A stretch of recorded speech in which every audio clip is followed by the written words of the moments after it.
Welcome back to DS Truck. So if you follow the channel, then you know that I am a Ford guy, but I went over to Enterprise and saw this Chevy sitting on the lot, and I figured, let me try the Chevy. Why not switch out my Ford for Chevy? I really don't have any experience with these trucks.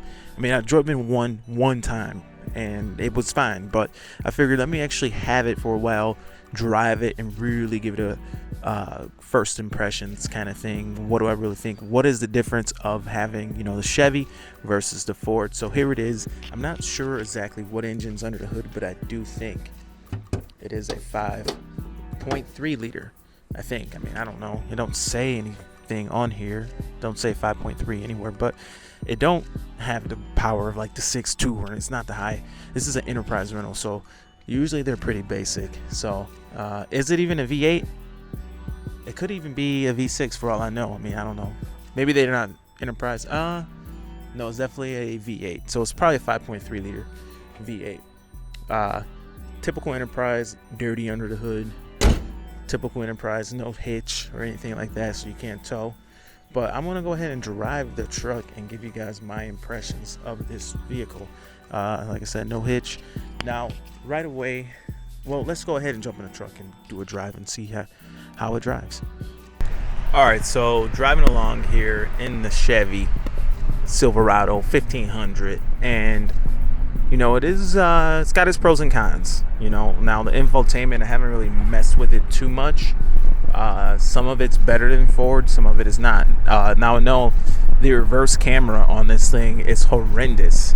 So for since 2015, since these Fords have been aluminum, the aluminum body trucks, all of those have better cameras. They have the optional 360-degree camera, which I do not believe is optional on the Chevy. Correct me if I'm wrong. But just the reverse camera looks so bad.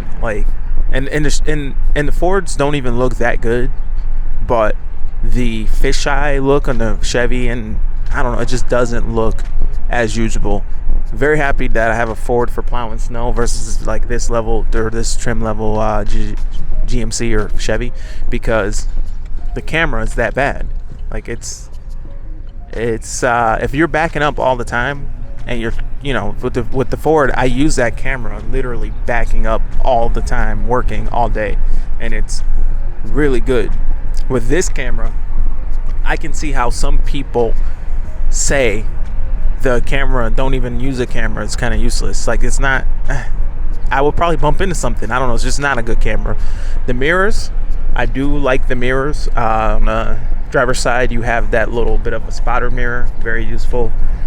Pretty happy with that. The seating and all that, very good. I think you can make the argument that like the seats are better, at least in this trim level, on the Chevy. I do believe, are they power? No, they're not. So I don't know. The seats might be power. I can't remember, but the seating. And one of the things that's different about the Chevy is the Ford has that cutout right here where it kind of dips down, and GM doesn't. Like, GM's just straight, and I don't know, I kind of like it just straight. But then again, when it comes to working, that is more visibility. That Fords, they've tried to take this angle and cut as much out as they could here for better visibility down below. So I guess it can go either way, but just driving around doing nothing, I kind of like the way GM is. Maybe Ford I like more for work.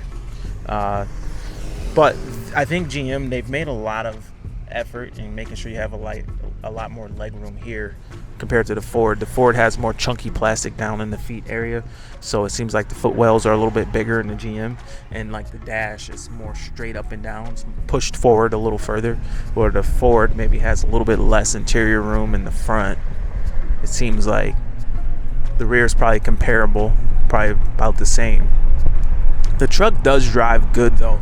With the 5.3 liter V8, the mileage is not near the Ford. Even the 3.5 EcoBoost, I'll roll up the windows. The wind noise a little harsh. Oh wow, there's another issue. So when you roll up the windows, you don't get the automatic raising feature that you get on the Ford on both sides.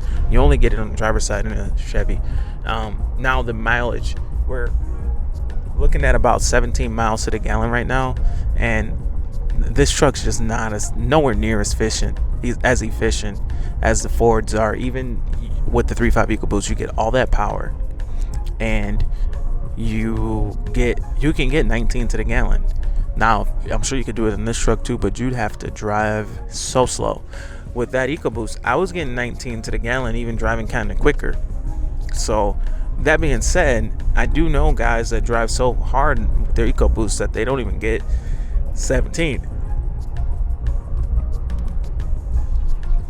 But in our case, I mean, you can't, for me at least, I can't really get this truck over 17. And when I got it, it said 17. It just kind of is what it is. They're just not efficient like the EcoBoost. I was able to get like 22 to the gallon, 3.5 EcoBoost, straight up on the highway. So Fords, they've really made that investment in MPG, and I know there's problems with the Fords. There's the cam phasers, and there's all these different things that can go wrong because of all the, twin turbo technology, and you could lose a turbo or whatever. So, it kind of goes both ways. These GM engines have problems too with, I think, rocker arms or something, where the engine can have a major issue and fail. So, I mean, they all have got their problems. It's not like this thing hasn't been. It's not like the GM engine has just this perfect track record right now. I think they're actually going through some serious issues right now with their V8 engines. So, I will say one of the things that there's the power. One of the things that I noticed with this particular truck, and it's probably an issue with this particular truck, is when I'm going around turns, like say if I were to go around like a turnaround or something like that, or around a tight corner, this thing is so quick to chirp the tires. And you would think, like, why is it so quick to chirp the tires? And like I said, I don't know if that's normal for these trucks or if there's something going on with this truck, being an enterprise truck. It's so ready to chirp, and it's actually gotten a little bit annoying because I'm always burning rubber. Now, is it because this truck has so much power that it's just scratching the tires? I don't think so. Well, the truck's not faster than the 3.5. It doesn't feel faster. Maybe that first 1 or 2 seconds of acceleration are better on this truck, literally just the first dig, because that V6, even though the turbo lag is minimum on the V6, there's still just a little bit of turbo lag on the V6 on that first initial power. And I think that first punch, that first 1 second, maybe 2 seconds of power, is going to be better on the 5.3 V8 or even any of these V8s. But as soon as that turbo kicks, which is very quick, the 3.5 EcoBoost is gone. Now, from a driving perspective, let's say the base engine, the 2.7, is going to be comparable to the 5.3. The 2.7 is going to be a much more powerful drivetrain. Now the 10-speed might be a little clunky. I haven't noticed any transmission clunkiness out of this.